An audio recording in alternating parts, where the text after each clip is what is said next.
Það núna 4-1 á móti Víkingi, hvað svona fyrstu hugsanir eftir leik? Já, bara alveg, þetta var dottinn bikar, það var fyrsta hugsun en svo leikurinn þróaðist að þá kannski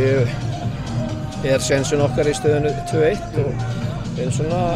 komum sterkir inn í seinna leikum minnkum muninn og erum að stela fullt af sendingum út af vörninni á þeim og búa til möguleika fyrir okkur sjálfa sem við nýtum ekki nægilega vel en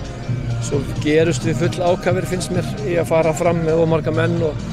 leikur okkar iðlast dálítið þannig að við skiljum eftir svæði sem að þeir nýttu sér þegar Ari kemur inn og Djuric og fljóti strákar sem að keyrðu í gegnum vörnina okkar og komast einir í gegnum móti markmanni og það bara, þú veist, agaleysi kannski örlítið á okkar hálfu. Fram að því, ef við byrjum bara á mörkunum sem þið fá okkur, keimlík mörk, hvað fer úrskeiðis í fyrri hálfleik? Ég á nú bara eftir að sjá þau, þetta sleppum við fyrir ekki hérna inn á fjær, Aron náttúrulega 1.90 skilur þannig að það ekkert auðvitað að dekka hann og hann var náttúrulega inn í mark þegar hann skoraði. Ef eitthvað er að klikka þá það að þú voru að loka á fyrirgjöf og hleypin ekki inn en þeir eru flinkir og góðir og búa sér til góða stöður og svo get ég ekki dæmt annað markið, þannig bara fyrirgjöf líka og öðru leyti sköpuðu þeir ekki neitt hættulegt í fyrri hálfleik, við sköpuðum ekkert í fyrri hálfleik. Sáttir, þú veist sáttir ekki sáttir að fá okkur 2 mörk en við gátum breytt hlutum í hálfleik og laga hluti og komum tilbaka, komumst inn í leikinn, erum með yfirhöndina kannski 10-15 mínútur eftir markið en svo gerist við full bráðir eins og ég sagði áðan og förum ómarga menn fram í staðinn að spila okkar leik áfram og fyrir vikið opnast allar dyr og þeir nýtt sér það. Það sem þú stóðst, var það vítið þegar það farið í Sigurbjart? Ég gátt ekki séð það, en þú veist, Víkingar eru náttúrulega bara fysikar, það hafa verið það í allt sumar og ég meina þetta var í fyrri hálfleik nákvæmlega það sama þegar Benoni keyrðu niður og ég sá þetta atvik ekki með Sigga en ég get ekki dæmt það en þú veist, sumir leikmenn og sérstaklega einn leikmaður Víkings, hann má hrinda í baki á öllum leikmönnum, allan leikinn og fær ekkert fyrir það og labbar út af það sem fór spjald og sleppti brot eftir 3 mínútur á þennan ákveðna leikmann og svo tekur hann leikmann okkar niður líka þegar boltinn er löngu farin frá og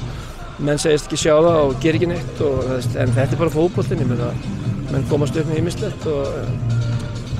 það þýðir ekkert að grenja við því, dómarinn hafði fín tök á leiknum öðru leyti og allir 4 voru bara flottir, ég ætla ekki að kvart yfir einu en það er bara alltaf sárt að sjá það eftir og við kannski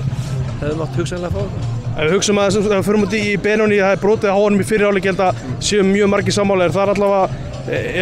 að því hann er ungur, fær hann ekki brotin? Já, sko, þegar það er svona off the ball eins og menn segja, þá er boltinn einhvers staðar annars staðar, dómarinn hugsanlega að horfa þangað. Aðstoðardómarinn er að fylgjast með rangstöðulínunni, 4. dómarinn hann er að sýsla með, stundum er að horfa á leiki, stundum þarf hann að vera að hlusta á mig eða Arnar eða stundum er skiptingar í gangi, þannig að það er ekki alltaf öll augun á þessu. Og þetta er oft erfitt að dæma og sjá, þannig að ég bara, eins og ég segi, ég hef ekki búinn að sjá þetta, ég veit bara hvað strákarnir eru að tala um inn í klefa og þeir eru súrir yfir þessu því að,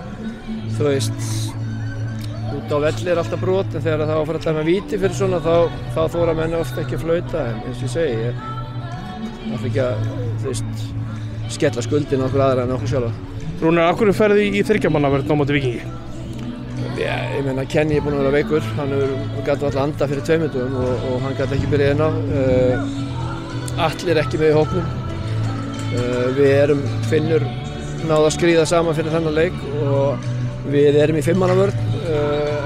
þegar við verjumst og 3 manna þegar sækjum og það á að vera nóg fyrir okkur, við erum að hraða aftur og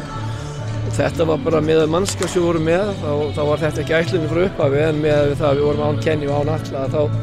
sáum við ekki margar aðra lausnir og þetta var eitthvað svona sem okkur leist vel á en hefnaðist ekkert sérstaklega vel í fyrri hálfleik, ekki fyrir en kannski við breyttum eftir einhverjar 25-30 mínútur þegar það var staðan 2-0 og breyttum við aðeins og svo breyttum við aftur í hálfleik og fórum bara í okkar system 4 manna vörn og þá var líka Kenny komin inn á og þannig að þetta er bara, því miður gátum við ekki verið með okkar bestu menn 100% klárir í þennan leik, fyrirliðan og kannski einn okkar besta leikmann undan ára Atli Sigurjóns, hann er ekki í hóp og meiddur og það er bara skarð fyrir skildi fyrir okkur, við erum ekki með það breiðan hóp en þó svo að ég sé ánægður með breidd eins og staðinn núna þá er þetta bara lykilmenn í liðinu. Framhaldi 4. sæti væntanlega markmið ykkar núna og vonast til að Víkingar vinni bikarinn? Ég veit það ekki, ég vona að við lendum bara í 3. sæti og KA vinni bikarinn. Takk fyrir þetta Rúnar. Okay.